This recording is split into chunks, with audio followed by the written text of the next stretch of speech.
Bismillahirrahmanirrahim. Assalamualaikum warahmatullahi wabarakatuh.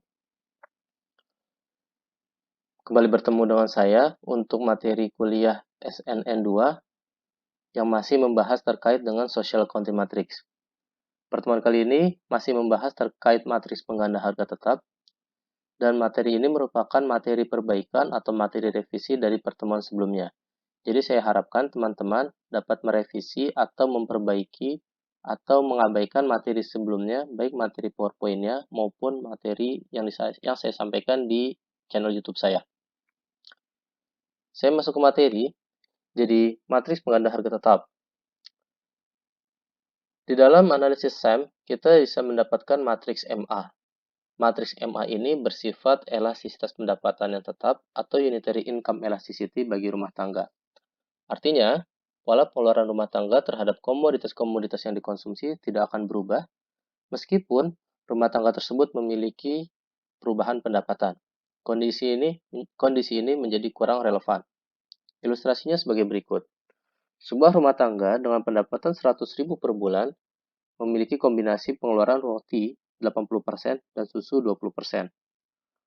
Namun sesungguhnya ketika pendapatan rumah tangga tersebut meningkat menjadi 120.000 per bulan, misalkan, maka pola pengeluarannya bisa berubah menjadi roti 70% dan susu 30%. Mengapa konsumsi susu bisa meningkat? Karena rumah tangga tersebut memiliki keyakinan bahwa susu memiliki nutrisi yang lebih baik. Dengan kondisi pendapatan yang lebih baik, artinya kondisi pendapatan yang meningkat, dia akan mengkonsumsi barang dengan nutrisi yang lebih baik semakin banyak. Untuk itu, matriks MA perlu dimodifikasi untuk lebih mencerminkan perubahan pola pengeluaran rumah tangga sebagai akibat dari adanya perubahan pendapatan rumah tangga tersebut. Modifikasi dilakukan dengan memasukkan income effect ke dalam model pengganda neraca tersebut. Multiplier MC yang nantinya kita dapatkan, kita namakan sebagai matriks pengganda harga tetap. MC ini mengasumsikan bahwa harga-harga komoditas itu tetap. Artinya, tidak ada perubahan teknologi di dalam proses produksi. Maksudnya adalah, ketika ada perubahan pendapatan rumah tangga ini tidak berdampak terhadap perubahan harga-harga komoditas. Tidak adanya perubahan harga-harga komoditas atau harga-harga komoditas yang tetap, itu menunjukkan bahwa input atau proporsi input yang digunakan oleh produsen untuk menghasilkan barang dan jasa yang ia hasilkan, itu tetap. Artinya tidak ada perubahan teknologi dalam menghasilkan barang dan jasa. Selanjutnya, hubungan antara elastisitas pengeluaran atau pendapatan yang kita notasikan dengan EI dengan kecenderungan pengeluaran marginal atau kita notasikan MEPI untuk suatu komoditas ke I adalah sebagai berikut. EI sama dengan MEPI dibagi dengan AEPI atau MEPI sama dengan EI dikali dengan AEPI. Di mana matriks AEPI ditunjukkan oleh matriks AIJ di dalam matriks SAM, sedangkan estimasi elastisitas pendapatan EI bisa kita peroleh juga dari kerangka SAM. Untuk mencari MEPI ini, diasumsikan bahwa kecenderungan pengeluaran marginal pada neraca-neraca selain daripada neraca konsumsi rumah tangga adalah sama dengan kecenderungan pengeluaran rata-rata. Hal ini artinya perubahan neraca eksogen hanya berpengaruh terhadap pendapatan, namun tidak mempengaruhi pola kepemilikan faktor produksi dan tidak juga mempengaruhi pola transfer antar institusi. Selain itu, perubahan neraca eksogen tidak menyebabkan perubahan koefisien teknologi sektor produksi, sebagaimana yang sudah saya sampaikan di slide sebelumnya. Dengan memperhatikan bahwa MEPI sama dengan EI dikalikan dengan AEPI, serta asumsi-asumsi di atas tadi, maka matriks MEP selanjutnya kita notasikan dengan CN akan memiliki komponen-komponen yang sama seperti pada komponen matriks AIJ. Kecuali pada sel C32, di mana C32 sama dengan A32 dikalikan dengan EI. Untuk bisa menghitung atau memperkirakan dampak atau matriks pengganda harga tetap, ada dua metode yang bisa ditempuh.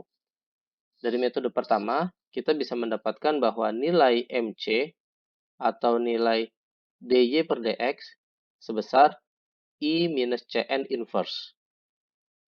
Artinya MC sama dengan I minus CN inverse merupakan matriks pengganda harga tetap. Dari metode kedua, kita juga akan bisa mendapatkan nilai MC sama dengan DY per DX, di mana MC merupakan MY dikalikan dengan MA. MY sendiri merupakan inverse dari I minus MA dikalikan dengan CN minus A. Dengan metode kedua ini, kita mendapatkan satu buah variabel baru, yaitu MY, di mana MY adalah income elasticity menurut komoditas. Metode pertama relatif lebih mudah untuk menghasilkan nilai MC. Namun dengan metode kedua, meskipun lebih complicated, lebih rumit, namun dari metode kedua kita bisa mendapatkan faktor koreksi dari matriks pengganda MA. Faktor koreksi tersebut yaitu sebesar MY. Beberapa catatan. Elastisitas pendapatan dapat didekati dengan elastisitas pengeluaran, yang mana elastisitas ini dapat dihitung dari kerangka SUM. Elastisitas pendapatan atau pengeluaran diestimasi untuk setiap golongan rumah tangga maupun menurut berbagai komoditas yang ada. Seperti halnya pada elastisitas tenaga kerja, elastisitas modal, elastisitas pendapatan atau pengeluaran merupakan proporsi pengeluaran konsumsi setiap institusi terhadap total pengeluarannya. Di dalam tabel SUM Indonesia tahun 2008 ukuran atau dimensi 13x13, kita bisa dapatkan elastisitas pengeluaran rumah tangga terhadap barang-barang domestik, yaitu sebesar 2973367 dibagi 3826445. 2973367 merupakan nilai konsumsi rumah tangga untuk barang-barang domestik yang ditunjukkan pada baris 8, kolom 3, sedangkan 3826445 merupakan total penerimaan rumah tangga yang ditunjukkan pada baris terakhir, kolom 3. Elastisitas pengeluaran rumah tangga terhadap barang-barang domestik didapatkan nilai sebesar 0,7771. Dengan cara yang sama, kita juga bisa mendapatkan nilai elastisitas pengeluaran rumah tangga terhadap barang-barang impor, yakni sebesar 0,0901.